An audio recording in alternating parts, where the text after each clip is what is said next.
It's a marshmallow world in the winter when the snow comes to cover the ground. It's time for play. It's a whipped cream day. I wait for it the whole year round. Those are marshmallow clouds being friendly. Bonjour Philippe, bonjour. Bonjour Laurent. Merci d'être avec nous pour vous accompagner ce matin, ce vendredi matin. On va parler de cette troisième édition de Noël au Pays des Châteaux. Oui, vous allez nous faire découvrir la vie de château, pas n'importe où, en Val-de-Loire. Il y a 6 châteaux, je crois. 6 châteaux, qui se mettent à la et un fête. peu plus maintenant, mais avec des choses festives un peu moins importantes. Mais en tout cas, aujourd'hui, on a choisi Chenonceau. Bien sûr, c'est un château de la Loire situé en Touraine. Alors, Chenonceau, c'est déjà un château qui a été marqué par les femmes. On l'appelle d'abord le château des dames, tout simplement, Catherine de Médicis et d'autres grandes dames. Mais c'est aussi un château que l'on visite à travers ses pièces qui sont meublées toute l'année. Il est ouvert toute l'année, mais également à travers ses jardins. Les jardins de Chenonceau sont tout à fait extraordinaires. Il y a un petit nouveau en 2018.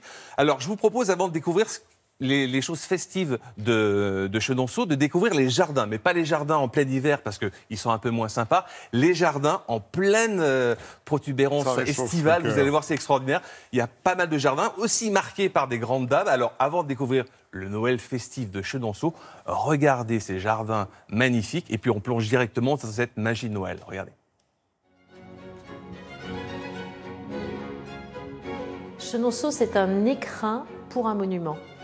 Et l'écrin, ce sont les jardins, parce que Chenonceau est dans une nature exceptionnelle. Il y a 60 hectares de parc, avec des jardins historiques, le jardin de Diane de Poitiers, celui de Catherine de Médicis, un jardin vert sublime planté des plus vieux arbres, mais aussi un jardin contemporain que nous avons ouvert en 2018 et qui est un hommage croisé à Russell Page et François-Xavier Lalanne.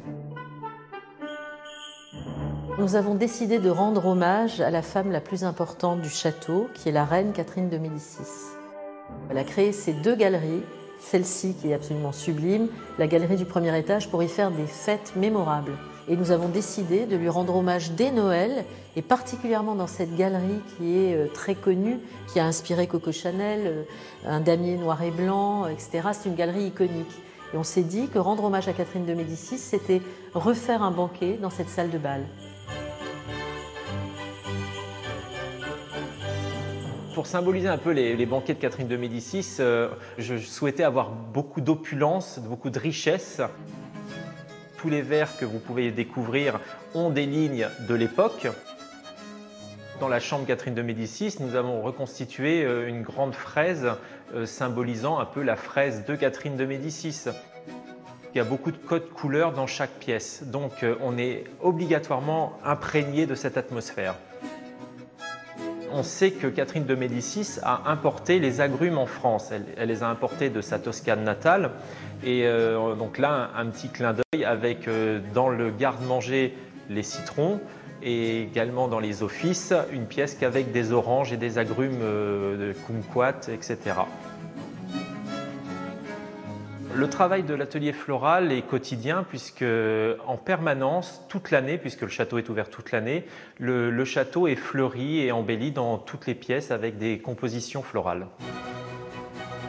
Nous avons un potager des fleurs où les jardiniers s'activent pour nous fournir un maximum de fleurs, mais vu la quantité de compositions et le renouvellement quotidien des compositions, nous sommes obligés de faire appel à quelques grossistes également.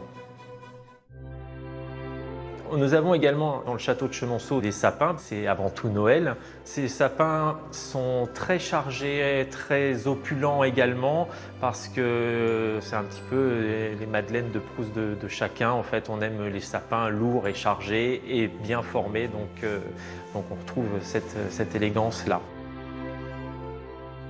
Chenonceau, mais pas que.